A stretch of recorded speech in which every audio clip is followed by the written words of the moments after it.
D'accord. Par exemple, Vincent, oui. si tu me permets, regarde.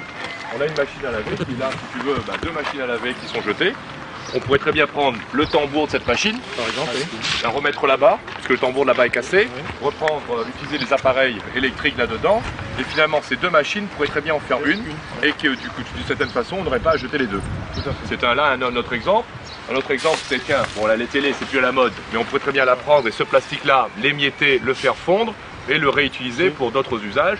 Il y a un autre aspirateur là-bas, où là de nouveau, une partie de l'aspirateur pourrait être utilisée avec un autre aspirateur que je vois, et deux aspirateurs, trois aspirateurs. Pour l'un, le tuyau est cassé, je mets sur le bac qui lui est en bon état, et avec les roues sont en bon état, et le moteur est en bon état, trois aspirateurs pour faire un. Et puis ça parle aussi au fait que ces biens qui sont reconstruits ont une logique aussi de pouvoir d'achat, car ils seraient vendus à un prix moins cher, et finalement l'aspirateur ça reste un aspirateur du moment que ça aspire, et ça permettrait de soulager aussi beaucoup de ménages qui actuellement souffrent après la crise et après les difficultés qu'ils ont à boucler les fins de mois.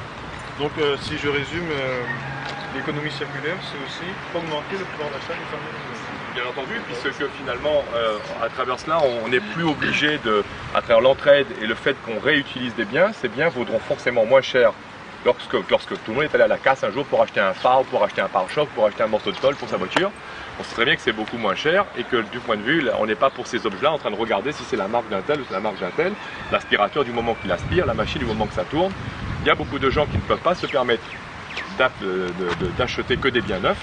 Et donc là, ça permettrait aussi de faire vivre beaucoup d'activités, et donc à ces activités, tout un ensemble d'emplois, d'entraide. Et de nouveau, j'insiste beaucoup sur le fait que c'est aussi une façon de faire de nouveau renouer cette entraide, ce vivre ensemble. Le vivre ensemble, on lit souvent, c'est à travers la coopération et les îles de l'océan Indien, quand il faut aider nos amis malgaches, nos amis comoriens, nos amis mauriciens et nos amis africains.